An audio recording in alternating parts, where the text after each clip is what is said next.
Nakaapekto pa rin ang habagat sa Luzon at western section ng Visayas. Yung habagat po natin kahapon and generally ngayon is hindi po ganun kalakas kung i-compare po natin sa habagat natin ng first half po ng last week. Kaya po nasilayan pa rin natin yung haring araw ng umaga hanggang tanghali. Ngunit dahil prevailing pa rin po yung habagat natin, generally mga pag-ulan po is mararanasan nga natin ngayong hapon at gabi and possible din po sa madaling araw. Posible pa din yung periods of heavy rainfall, kaya pag-iingat pa rin para sa ating mga kababayan. And also, nakita po natin yung trend ng habagat natin ngayon maging sa mga susunod na araw ay palakas po or posible tayo magkaroon muli ng another strong habagat episode. Kaya po ngayon, na-expect natin possible na yung mga occasional rains or posible po yung hanggang sa mga malalakas na pagulan for the area of Ilocos Sur, La Union, Pangasinan at Zambales maging sa area din po ng Bataan. And possible din po na meron tayong mga periods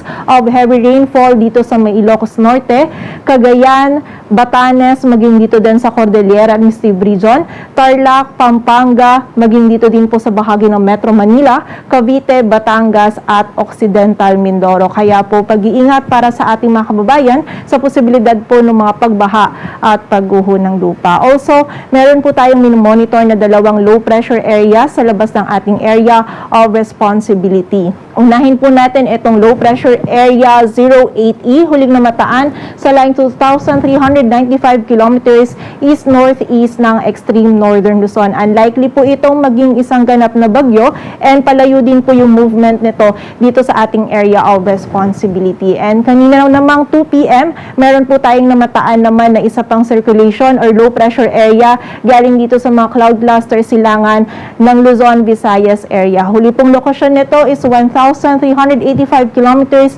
east of Central Luzon. Sa ngayon, nasa labas pa po ito ng ating area of responsibility. Ngunit sa mga susunod po na oras or likely mamayang gabi is papasok na din po ito sa loob ng PAR. Also, posible din po itong ma-develop at maging isang ganap na bagyo sa mga susunod na araw at ang susunod po na pangalan natin ay Neneng. In terms of TC development mo, meron tayong dalawang scenario.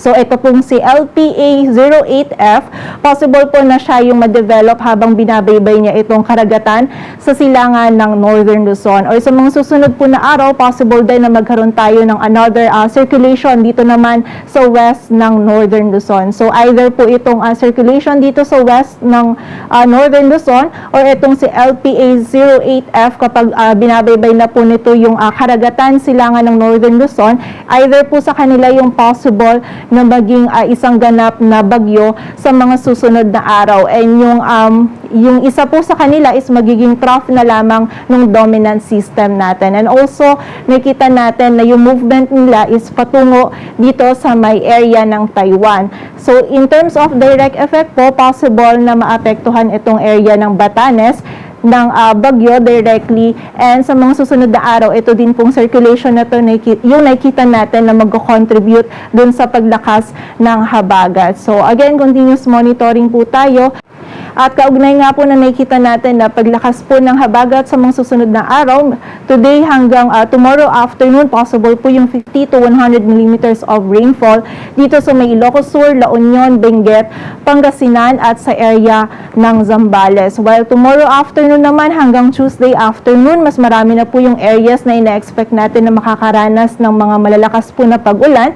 50 to 100 millimeters of rainfall pa din sa Ilocos Sur, La Union, Benguet, Pangasinan, Zambales, Bataan, Cavite, Batangas, Occidental Mindoro, maging sa area din ng Antique. And by Tuesday afternoon naman to Wednesday afternoon, possible din po yung 50 to 100 millimeters of rainfall sa Ilocos Sur, La Union, Benguet, Pangasinan, Zambales, Tarlac, Pampanga, Bataan, Cavite, Batangas, Occidental Mindoro at sa bahagi din po ng Antique. So nakita po natin simula po bukas hanggang Wednesday, posible po na mas malakas yung habagat natin and mas madami din po yung pag-ulan or yung mga paulan na dala nito. Kaya doble ingat po at pagiging alerto para sa ating mga kababayan sa posibilidad ng mga pagbaha at pagguho ng lupa. Sa lagay naman po ng dagat baybayin ng ating bansa, wala tayong nakataas na gale warning, ngunit iba yung pag-iingat pa rin para sa mga kababayan natin na maglalayag dito sa may northern at western sections ng Luzon sapagkat magiging katamtaman hanggang sa maalon pa rin po yung lagay ng ating karagatan.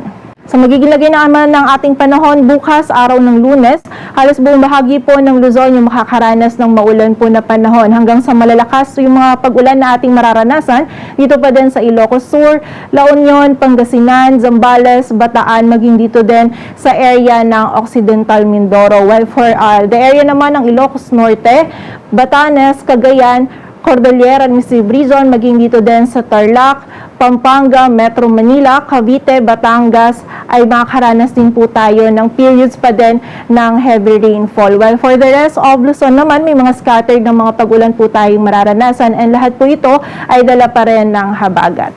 Dito naman sa bahagi ng Palawan, maging sa Western Visayas, may mga scattered na pag-ulan na din po tayong mararanasan na dala po ng habagat. Kaya again, pag-iingat po para sa ating mga kababayan. While for the rest of Visayas naman, maging dito din sa area ng Mindanao, magiging bahagya maulap hanggang sa maulap po yung ating kalangitan, but possible pa din yung mga isolated na mga pag-ulan, dala pa rin ng habagat at ng localized thunderstorm. At para naman sa 3-day outlook ng mga key cities ng ating bansa, in the next 3 days, mula Tuesday hanggang Thursday, habagat pa rin po yung nakikita natin na magdudulot ng mga pag-ulan for most area of Luzon at saka sa ilang bahagi din po ng Visayas. So dito sa Metro Manila at Legazpi City, magiging maulap din po yung ating kalangitan. Possible po yung mga scattered na mga pag-ulan, pagkilat at pagkulog. And meron pa rin po tayong periods ng heavy rainfall o yung mga biglaan po na buhos ng mga malalakas na pag-ulan. Kaya doble ingat po para sa ating mga kababayan. For the area naman ng Baguio City, hanggang sa mga malalakas po na pag-ulan yung ating mararanasan in the next 3 days. Kaya pagiging alerto po para sa ating mga kababayan, lalo na yung mga prone sa flash floods at landslides. Agwat po ng temperatura sa Metro Manila ay mula 25 to 29 degrees Celsius. Sa Baguio City ay 17 to 19. Sa Legazpi City naman ay 25 to 32 degrees Celsius. Dito naman sa bahagi ng Iloilo City, magiging maulan din po yung ating panahon. Possible po na meron pa rin tayong periods ng mga heavy rainfall, kaya pag-iingat po para sa ating mga kababayan. While for the area of Metro Cebu and Tacloban City, possible naman po yung mga isolated o yung mga biglaang pag-ulan, pagkilat at pagkulog, dala pa rin po ito ng habagat. Agwat ng temperatura sa Metro Cebu ay mula 25 to 32 degrees Celsius. Sa bahagi ng Iloilo ay 25 to 31 at sa Tacloban City naman ay 26 to 32 degrees Celsius. Sa area naman ng Mindanao, partikular na dito sa Metro Davao, Cagayan de Oro City at Zamboanga City, magiging bahagyang maulap hanggang sa maulap din po yung ating kalangitan. Though pag-iingat din po sa ating mga kababayan dahil medyo mataas din po yung heat index sa ilang areas po sa Mindanao, and possible pa rin po though maliit yung chance ng mga isolated ng mga pag-ulan, pagkilat at pagkulog dulot ng localized thunderstorms. Agwat po ng temperatura sa Metro Davao ay mula 25 to 33 degrees Celsius. Sa Cagayan de Oro City ay 24 to 33. Sa Zamboanga City naman ay 24 to 34 degrees Celsius.